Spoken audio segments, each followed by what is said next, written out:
তখন এটা এলোমেলো হয়ে যায় F2টা, এটা ভালো কিছু হয় না। এই জন্য কৃষক বারবার গিয়ে সিড কোম্পানির কাছ থেকে সিড কিনতে হয়, F1 সিড কিনতে হয়। এই বামে দেখা যাচ্ছে F1 কে সেলফ করলে কি হয়, একটা ধান লম্বা একটা ধান পেটে এরকম মিক্সচার। কিন্তু আমাদের টেকনোলজি যখন আমরা ইউজ করব তখন এটা এরকম ইউনিফর্ম হয়ে যাবে, F1 এর বাচ্চা আবার F1 হবে। এই রাস্তায় আমরা এখন আছি, আমরা অ্যাগ্রোনমিক প্র্যাকটিস এটা নিয়ে যাব, অ্যাপোমেট্রিক রাইস তৈরি করব আমাদের ফিস টেকনোলজি ইউজ করে, এই কাজটা চলছে। তো 2010 সালে আমি 2000 সালে আমি যখন পাপড় থেকে বাংলাদেশে আসলাম, চাইনিজরা এটা করলো, আমার বর্তমানে করলো। এটা একটা সায়েন্সের একটা বিরাট শক্তি, যে সায়েন্সের কাজটা আসলে অনেক লোক করবে, অনেক দেশের মানুষ করবে এবং কাজটা থেমে থাকবে না, একটা ব্যক্তির উপরে এটা নির্ভরশীল না। তো যদিও আমি এটা ত্যাগ করলাম, 16 আনার জায়গায় না হয় 14 আনা ত্যাগ করলাম, আস্তে আস্তে আমি এটা ছিলাম, কিন্তু আমাকে তারা মনে রাখলো, আমার বুদ্ধি নিল, আমাকে ইনক্লুড করলো এবং ফাইনালি যখন পাবলিশ হলো তখন বড় বড় কনফারেন্সে আর্জেন্টিনাতে পার্টিকুলারলি খুব বড় কংগ্রেসে আমি গেলাম 2024 এই বছরই, গত বছরের প্রথম দিকে, এবং সবাই এটা খুব অ্যাপ্রিসিয়েট করলো যে 30 বছর পরে একটা কাজ সফল হয়েছে। এবং ফার্টিলাইজেশন ইন্ডিপেন্ডেন্ট সিডের যে বায়োলজিটা, যেটা সব প্লান্টে আছে, এটা একটা ইউনিভার্সাল ট্রুথ হিসাবে এটা স্বীকৃতি পেল। একটা বৃক্ষে করলেই স্বীকৃতি আসবে না, অনেকগুলোতে করতে হবে, সবগুলা জিন আইসোলেট করতে হবে, কিভাবে হচ্ছে দেখাতে হবে, এইভাবে বিজ্ঞান একটা টেক্সট বুক পর্যায়ে যাবে। তো এটা প্রথম টেক হোম লেসন, আমার প্রথম স্টোরি, যে ফার্টিলাইজেশন ইন্ডিপেন্ডেন্ট সিড আমরা অনুমান করেছিলাম, ইমাজিন করেছিলাম, একটা মডেল প্লান্টে করেছিলাম, সমস্ত প্রতিকূলতার বিরুদ্ধে সবাই না বললো তবুও করেছিলাম, এবং তারপরে 30 বছর অপেক্ষা করার পরে আমরা এটা রাইসও করতে পেরেছি। কিন্তু অনেক লোক লেগেছে, ইন্টারন্যাশনাল লোক লেগেছে। Particularly, I pay tribute to the Chinese students. তাদের মতো they are the best students in the world, they are the best scientists in the world, no doubt.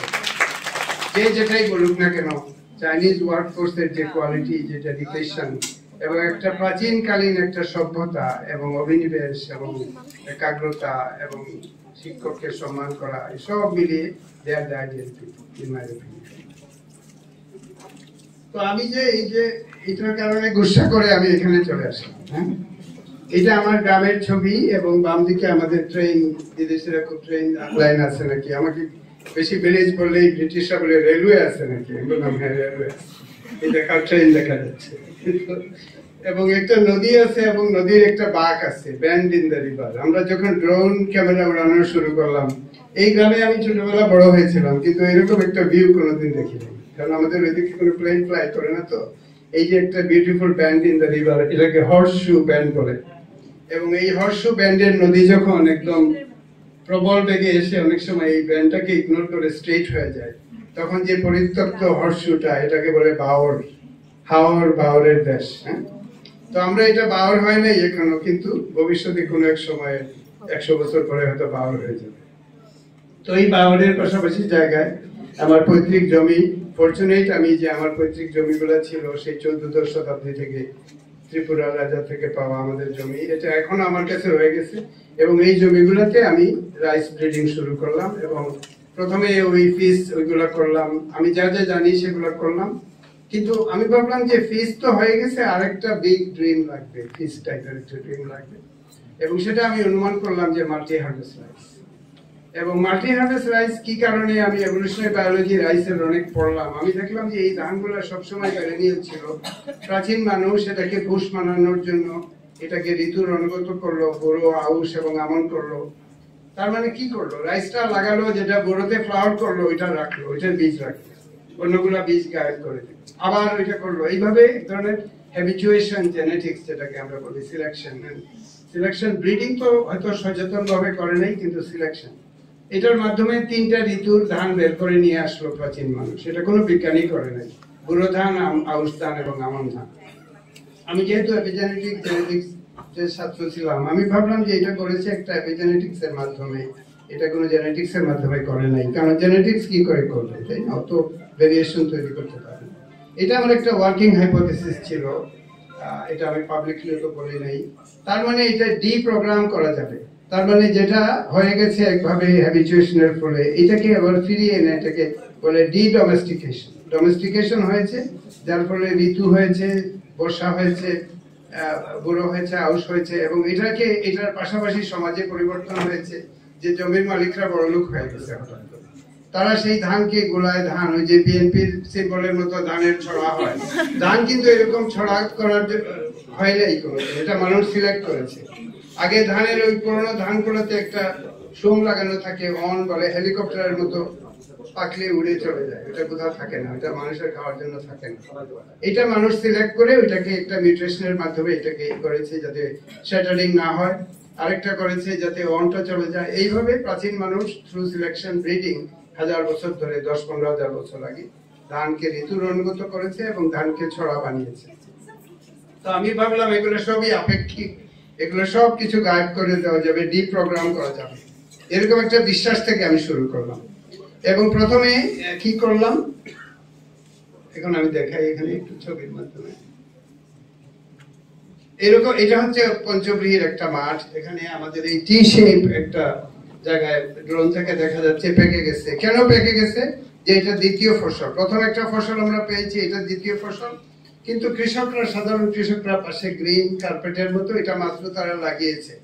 তারা যেমন এখানে আউশ লাগিয়েছে, আর আমরা বুড়োর শরীর থেকে আউশ পাচ্ছি অলরেডি, এরকম একটা ছবি।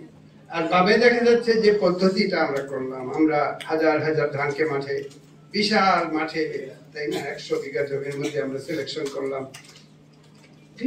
কৃষকদেরকে প্রথমে দাওয়াত করে খালি চা নাস্তা খাওয়াইলাম কিন্তু 1 মাস, তারপর তারা খুশি হওয়ার পরে তারা বললাম যে প্লিজ এটা করো, এবং সে বিরাট ওয়ার্ক ফোর্স নিয়ে মাঠের মধ্যে নেমে আমরা দ্বিতীয় ফসল, প্রথম ফসল কেটে যাওয়ার পরে যে গাছগুলোর দ্বিতীয় ফসল হয় সেগুলোকে আমরা খোঁজা শুরু করলাম।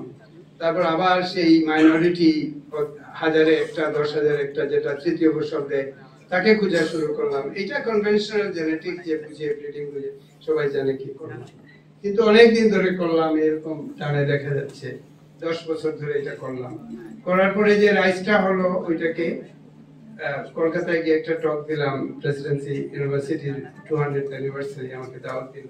কাকতালীয় ভাবে সেখানে গিয়ে দেখলাম মোহাম্মদ ইউনূসও আছেন সেখানে, উনি এবং আমরা ট্যান্ডেম, আজকে যেমন ভাইয়ের সাথে ট্যান্ডেম টক দিলাম, তো ওইখানে আমরা টক দিলাম, এবং আমি সেখানে বললাম যে দ্বিতীয় ফসল খুব জ্বালাময় ভাবে হচ্ছে। ওখানে টেলিগ্রাফ পত্রিকায় হেডলাইন করলো রাইস টুয়াইস, সুন্দর একটা কথা বের করলো, পারমিতা সেন বলে একজন সাংবাদিক, রুমে আছে। আমি একটু মাথায় চাপড়ালাম হোটেল রুমে এসে, যে এটা আমি কেন ভাবলাম না, সে ভাবলো রাইস টুয়াইস। তো রাইস টুয়াইস কথা লিখলে এটা আসবে, এখন খুব চালু আছে। তো রাইস টুয়াইসে তো মানুষ হ্যাপি না, ঠিক যেভাবে আমার রাবিডোপসিসে মানুষ হ্যাপি ছিল না, বলে 2 বার করে কি হবে, এটা তো রাটুন। কিছু পণ্ডিত লোকজন বললো যে আপনি যেটা করতেছেন এটা রাটুন, কিন্তু রাটুন তো আসলে খুব মিন করে 10% 20%। আমরা সিলেক্ট করেছি যাতে প্রথমটার সমানই হয়। তো এইভাবে আরো করলাম, এইভাবে আমরা মাঠে গিয়ে দেখলাম, আমার দাঁড়িয়ে আছি। আর ফাইনালি আর ডান পাশে রাসেল মিয়া আমার সহকর্মী, সে বিশাল একটা ধানের ছড়া আর আমি একটা ছড়া। তো এইগুলো শুধুমাত্র যে অনেক বেশি হয় সেটা না, সেটা প্রথমবারেই অন্য যে কোনো ধানের চেয়ে অনেক বেশি হয়। বাজারে যত বীজ আছে সবগুলো আমরা পাশাপাশি লাগিয়ে দিলাম, এবং এখানে মোটামুটি দেখা যাচ্ছে এটা কিরকম হয়। ফার্মার্স ভ্যারাইটি কাটার পরে তেমন কিছু হয় না, কিছু গ্রিন পাতা হয়, আর আমাদেরটা অনেক বেশি হয় ধান। এটা সবকিছু আপেক্ষিক ব্যাপার। জেনেটিক্সে হয় না বলে কিছু না, হয় না বলে কিছু না, জেনেটিক্সে হলো হয় নাই এতক্ষণ, কিন্তু আগামীকাল হবে, আগামী বছর। এটা হচ্ছে জেনেটিক্স, এটা it's a field of eternal promise, কারণ জিনোমের মধ্যে সব সম্ভাবনা লুকায়িত আছে। কিছু কিছু মানুষ এনেছে, প্রচলিত করেছে, আমরা এগুলা পরে টেক্সট বুকে পড়ছি, তখন আমরা বলি যে এটা তো হয় না, আমার চাচাতো ভাই করছিল হয় নাই, আমার তাতো ভাই করছিল হয় নাই, অতএব হয় না, এইভাবে একটা সিদ্ধান্ত আমরা নিই। কিন্তু কথা হলো কি করলে হবে, সেই সম্ভাবনাটা চিন্তা করার যে ফিল্ড, সেটার নামই জেনেটিক্স। কিন্তু এটা লুকিয়ে ফেলেছে, এটাকে বলে কৌলি তত্ত্ব, আরো কি কিসব নাম দিয়েছে। জিন থেকে যে জেনেটিক্স হয়, এই বাংলা ভাষায় এটা সরায় ফেলছে, বলে ইয়ে বংশগতি বিদ্যা। তো বংশগতি বিদ্যা দেখে আমাকে একজন বলে, আপনি নাকি, আপনি তাহলে হাতটা দেখেন নাকি, আবার হাতটা কি দেখেন? সে বংশগতি বিদ্যা এবং ভবিষ্যৎ বিদ্যা বা তকদিরে কি আছে, এগুলো সব কালগুল পাকিয়ে ফেলছে। এই জন্য আমাদের এই সমস্ত শব্দ, বাংলা শব্দ তৈরি না করা ভালো। জিন থেকে জেনেটিক্স হয়, একটা ক্লিয়ার লজিক আছে, জেনেটিক্সকে জেনেটিক্সই বলা হচ্ছে। তো তো যাই হোক, এটা এরকম। তারপরে মাঠে যেমন অনেকে এসে দেখছে কি করে কাটা হয়, দ্বিতীয়বার হয়, অনেক elaborate process. All of you, আপনারা সবাই ওয়েলকাম। এটা এখানে থেকে মাত্র শুরু হয়েছে। এই বছর 2025-এ আবার পঞ্চব্রী ট্রায়াল হবে। আর মোটামুটি যখন ধানটা বড় হয় তখন অনেক বেশি ধান। আমরা এটা স্যাটেলাইট থেকে, যেটা এই সেমিনারের অ্যাবস্ট্রাক্টে যেটা আছে, আমরা স্যাটেলাইট থেকে এটা দেখা শুরু করলাম। ইউরোপিয়ান স্যাটেলাইট সেন্টিনেল 1 and 2, যেটা থেকে এই পঞ্চব্রীটা মনিটর করা যায়। এবং এটার যে বিজ্ঞান আছে, এখানে আমি ডিটেলসে যাব না। সিনথেটিক অ্যাপারচার রাডার একটা টেকনোলজি, আর এনডিভিআই 2 নম্বর টেকনোলজি, এই দুটাকে ব্যবহার করে আমরা দেখি এবং প্রত্যেকটা প্লটকে আমরা শনাক্ত করতে পারি সারা বছর ধরে। এই পিক্সেলগুলো দেখে আমরা সব কিছু, যেমন আমার কথা কেউ বিশ্বাস করলো না, সে ফিলাডেলফিয়া বসে আছে, নিউ মেক্সিকোতে আছে, সে ওইখান থেকে ডাউনলোড করে ওটা দেখতে পারবে যে এই মাঠে ওই জায়গায় ধানটা আবার কাটার পরে জেগে উঠেছিল। এটা গোপন করার কিছু। এখানে কিছু টেকনোলজির বর্ণনা আছে। পুরোনো রেডার টেকনোলজি দিয়ে আমরা কিভাবে করি, রেডার টেকনোলজি ইউজ করে ধানকে ফিনোটাইপ করা যায় এবং সারা মাঠে আমরা তাই করলাম। আবার এটাকে প্লট করে একটা প্লট করা যায়। তো মোটামুটি প্লটে যেটা দেখা যাচ্ছে যে সাধারণ একটা ফসল হয়েছে এইখানে, এই ব্লুটা, তারপরে আবার ফার্মাররা অনেকক্ষণ জমি খালি ছিল কালো, তারপরে আমন করেছে। আর আমাদেরটা ওই যে হয়েছে আবার উঠে আছে, তারপরে কি মানে 12 মাসই ধান। তো এখন এটা স্যাটেলাইট দিয়ে দেখা যাচ্ছে। আমরা বাজারের সমস্ত হাইব্রিড কিনে, এই হাইব্রিড গুলা কি আমরা বলতে চাই না, কারণ এটা অনেকে বিজনেস করছে এটা নিয়ে। আমরা H1 H2 এইভাবে করেছি এবং আমাদের ভ্যারাইটি গুলো সমস্ত হাইব্রিডকে মাঠে ট্রায়ালে ফিট করেছি। এবং এই 5বার হওয়ার পরে ধানগুলো এরকম বিশাল আকার ধারণ করে ডানে দেখা যাচ্ছে। ছোট ছোট প্লটে আমরা তো হাজার হাজার হেক্টর জমিতে এখনো করি নাই, কিন্তু করব। কাটার পরে কিভাবে হচ্ছে, এখানে বাল্ব দেখা যাচ্ছে। এই যে কাটার অংশটা দেখা যাচ্ছে, এটার উপর থেকে গাছটা উঠেছে এবং আবার 45 দিন পরে আবার যখন কাটা হবে আবার উঠবে। এরকম সাইকেলে গাছটা এক ধরনের ইটার্নাল হয়ে যায়। যেহেতু আমাদের পৌষ মাঘে শীত আসে, সেই জন্য 5টার পরে আমরা থেমে যাই, কিন্তু এটা মেবি ইটার্নাল হয়ে গেছে। আমি লন্ডনে কিছু বীজ দিয়েছিলাম, আমার সিলেটি ভাইরা তাদের ব্যাকইয়ার্ডে লাগিয়েছিল, ওইটা 3 বছর ধরে হচ্ছে। সো রাইসটা আসলে পেরেনিয়াল হয়ে গেছে, বাট আমাদের দেশে সিজনে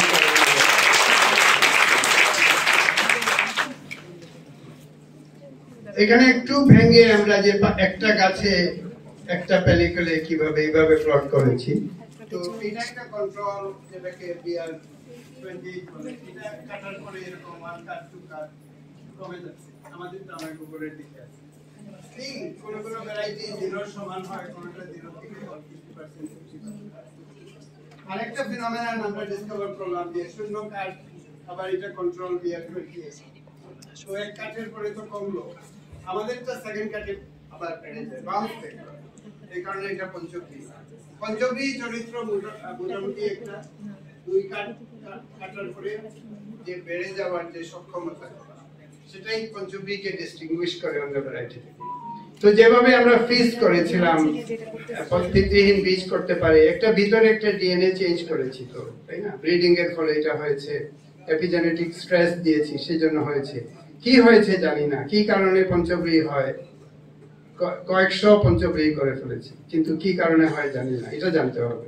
আগামী 10 বছর ধরে এগুলাকে সিকোয়েন্স করে, এটা করে সেটা করে, এটা তো আমি করতে পারবো না, এটাতে অনেক লোকজন লাগবে। So all of you are invited to join. Vice chancellor মহোদয় আছেন ইউনিভার্সিটি, 2টা ইউনিভার্সিটির ভাইস চ্যান্সেলর। গতকাল আমাকে সমাবর্তন অনুষ্ঠানে ডেকেছিল নটরডাম ইউনিভার্সিটি, সেখানে ভাইস চ্যান্সেলর আমেরিকান ফাদার।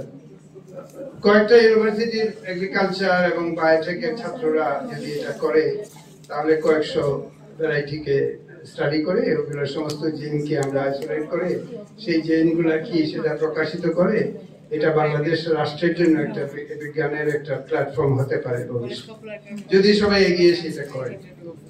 আর যদি না করে, তাহলে আমাকে যেরকম ওই যে অস্ট্রেলিয়া একটা করার পরে বলে আরেকটা করো, তো আমাকে এখন অনেকে বলে তুমি ধানে করে ফেলছো, এখন গমে করো, নাহলে ভুট্টাই করো। মালয়েশিয়ানরা দেখে বলে যে আমাদের সুগার ইয়ে আছে, পাম আছে, পামের মধ্যে করো, মানে সবাই এটা খুব মজা পাচ্ছে আর কি, পাঁচটা যেটা একটা ছিল এটা পাঁচটা হবে, তো এরকম একটা স্পেস আমি এখন আছি।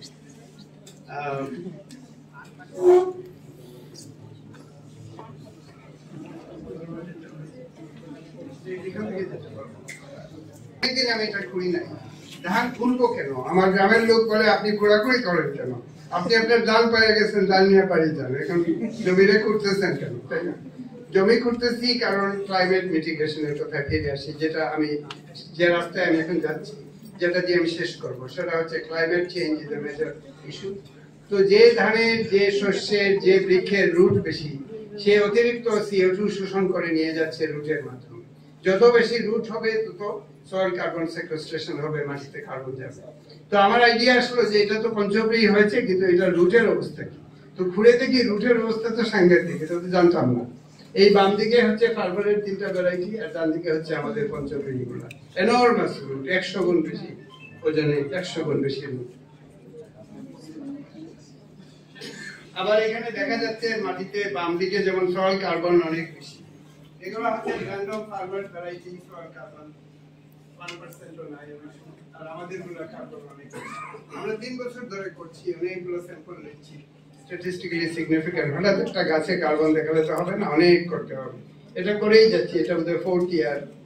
আর এখানে দেখা যাচ্ছে পয়েন্ট অফ কার্ড থেকে কি করে সাধারণ ভ্যারাইটি কিরকম আর পঞ্চপ্রিয় কিরকম। এখন আমি থার্ড লেসন, যেটা প্রথমে হলো পিতৃহীন বীজ, 2 নম্বর হলো ফাইবারলেস রাইস, আর 3 নম্বর হলো মিথেন মিটিগেশন। তো এখানে মোটামুটি বাংলাদেশে মিথেনের অবস্থা দেখা যাচ্ছে, অনেক মিথেন দগ দগ করতেছে একটা হৃৎপিণ্ডের মতো ঢাকার আশেপাশে। বাংলাদেশ যদি একটা প্রাণী হয়, তখন ঢাকাটা যেমন হার্টল্যান্ড, এবং সেটা লাল হয়ে আছে। কেন লাল হয়েছে?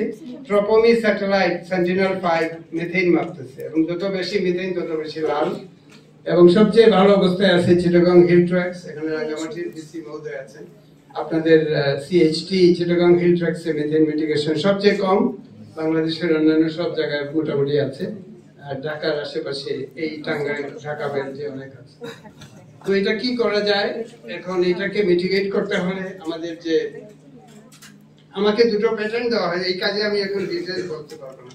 মুদ্রা কথা হচ্ছে এই সয়েল কার্বন সেকুয়েস্ট্রেশন করার জন্য আমি যে আইডিয়াগুলো লিখেছিলাম, অস্ট্রেলিয়ান একটা কোম্পানি ফাইন্যান্স করেছিল, একটা বড় কোম্পানি হয়েছিল যেটাকে লোমবায়ো বলে, তারা অনেকগুলো প্যাটেন্ট পেয়ে গেছে, মানে আমি পেয়েছি কিন্তু আমি ওদেরকে লিখে দিয়েছি, তো আমি একজন চিফ সায়েন্টিস্ট হিসেবে পেয়েছি। এটা হচ্ছে একটা। আরেকটা হচ্ছে যে আমরা মিথেন মিটিগেশনের জন্য আমি একটা প্যাটার্ন পেয়েছি, মিথেনকে গায়েব করে দেওয়ার জন্য গরুর পেট থেকে, এবং আরেকটা নাম্বার 2 অলসো পেয়েছি। এটা আমি এখানে এই কারণে বলছি যে এই প্যাটেন্টের আইডিয়াগুলো নিয়ে আমি এই দেশে লবি করেছিলাম, এক সময় সচিবালয়ে গিয়েছিলাম, যারা এই দেশের উল্লেখযোগ্য ব্যক্তিত্ব তাদের সাথে দেখা করেছিলাম। তো 2 ধরনের রেসপন্স পেলাম। একটা হচ্ছে যে আপনি অনেকদিন দেশে চলে গেছেন, আপনি এখানে এসে এগুলা কেন করবেন, আপনি ওখানেই করবেন, আপনার বাড়িটাই অনেক বানাইছেন, অনেক টাকা। এটা হলো এক ধরনের রেসপন্স, তারা আমার সৌভাগ্যমুখী। আর আরেকদল চেতে গিয়ে বললো যে না, এটা তো হয় না, এটা আমি করেছিলাম, আমার চাচাতো ভাই করেছিল, তারপরে এটা সাকসেসফুল হয় নাই, বিভিন্ন মানে ফেলিয়ারের খবর আমাকে দেওয়া শুরু করলো। তো যাই হোক, এটা কোভিড এর ঠিক আগে, তারপরে তো কোভিড একটা বিরাট ধাক্কা চলে আসলো। আমি তখন অস্ট্রেলিয়াতে যখন প্যাডল করলাম, এটা একটা নতুন আইডিয়া ছিল অবশ্যই, কিন্তু অস্ট্রেলিয়ান ফার্মাররা একটা স্টার্ট আপ করেছিল, তারা আমার এই আইডিয়াটা নিয়ে আমেরিকানদের কাছে প্যাডল করলো, আমেরিকানরা অনেক টাকা দিয়েছে, এবং দুটো প্রতিষ্ঠানই এখন ভেরি পাওয়ারফুল। গুগলের মালিক সার্জে ব্রেইন এন্ড হিজ ওয়াইফ, ওরা ইনভেস্ট করেছে, টাইম ম্যাগাজিনের ওনার মার্ক বেনিয়ফ করেছে, কারণ এটা climate is a big story, এখানে ট্রিলিয়নস অফ ডলার্স আছে। তো ক্লাইমেট মিটিগেশনের প্রোডাক্ট হবে, তারা এটা প্রোডাক্টাইজ করবে, আমি kind of an advisor chief scientist হিসেবে আছি। এইভাবে এটা এখন চলছে, কিন্তু এটা রিলেটেড, এই প্যাটার্নকে তো আমি ইনফ্লুয়েন্স করতে পারবো না, কিন্তু এই লাইনের চিন্তাধারা নিয়ে বাংলাদেশে হতে পারে। এবং সিউইড অ্যাসপারাগাপসিস, এখানে রাঙ্গামাটির ডিসি মহোদয় আছেন, বা আরেকজন ছিলেন, আরেকজন সায়েন্টিস্ট আছেন অশনোগ্রাফি। আমাদের যে সিউইড যেটা অ্যাসপারাগাপসিস ট্যাক্সিফর্মিস, এটার ভিতরে একটা এনজাইম আছে যেটা করে, এবং এটা দেখে আমি প্রেরণা পেয়েছিলাম। আমি ভেবেছিলাম যে এটা সিউইড করতে পারে, এটা কি একটা ফাঙ্গাস করতে পারে কিনা। সেরকম ফাঙ্গাস খুঁজে আমি 500টা ফাঙ্গাস আইসোলেট করেছিলাম অস্ট্রেলিয়ান সয়েল থেকে, সেই 500 টাকা সিকোয়েন্স করেছিলাম। সেই সিকোয়েন্সিং এর যে রিডিং বা ইনফরমেটিক্স এর মাধ্যমে সেই রিডিং কে হাজার রাত্রি কাটানোর পরে দেখে দেখে আমি এই আইডিয়াটা পেয়েছি। এটা এখানেও হতে পারতো, এখানে ভবিষ্যতে হতে পারে। এখানে হতে পারে নাই দেখে আমি ডিপ্রেস না, এখানে এই ঘটনাটাকে আমি ভবিষ্যতে হওয়ার একটা স্টিমুলেন্ট হিসাবে এখানে হাজির করছি। এইটা পেয়েছিলাম। অনেকগুলো ফাঙ্গাস দেখলাম শয়ে, তারপরে হঠাৎ করে জ্যাকপট, মানে প্রকৃতি বা আল্লাহ তাআলা মানে যারা সন্ধানকারীদেরকে একটা নিয়ামত দিয়ে সাহায্য করে। এটা প্রমাণ হলো যে প্রকৃতির মধ্যে হঠাৎ একটা ফাঙ্গাস পেলাম, এই বাইরে দেখা যাচ্ছে সহকর্মীদের সাথে মিলে, যেটা এই সিউইডের থেকে অনেক ভালো করতে পারে। তো পৃথিবীতে এত সিউইড তো গ্রো করতে পারবে না, কিন্তু ফাঙ্গাস গ্রো করতে পারবে। তো এটা দেখে আমেরিকান ধনকুবেররা খুব এক্সাইটেড হলো, অনেক টাকা পয়সা জানলো, একটা অস্ট্রেলিয়ান কোম্পানি হলো, এবং প্যারান্থেটিক্যালি মানে এক ধরনের স্বগতোক্তির মতো আমি বলতে পারি যে এইরকম একটা কোম্পানি বাংলাদেশে হতে পারত, কিন্তু হয়। এখানে আমার সহকর্মী যারা, একজন এখানে আছে জাকিয়া বেগম, এই ইউনিভার্সিটির স্টুডেন্ট, অনেক বছর ধরে আমার সাথে কাজ করে, এবং এই পঞ্চমীর একটা বইও আছে, বাংলা বইটা জাকিয়া লিখেছে, ইংরেজি বইটাতেও সে co-author। তো এখানে যা যা আমি এখানে বললাম সবকিছু এই বই দুইটাতে লেখা আছে। All of you welcome to have the book. এই বলে আমি শেষ করছি। Very nice to be here.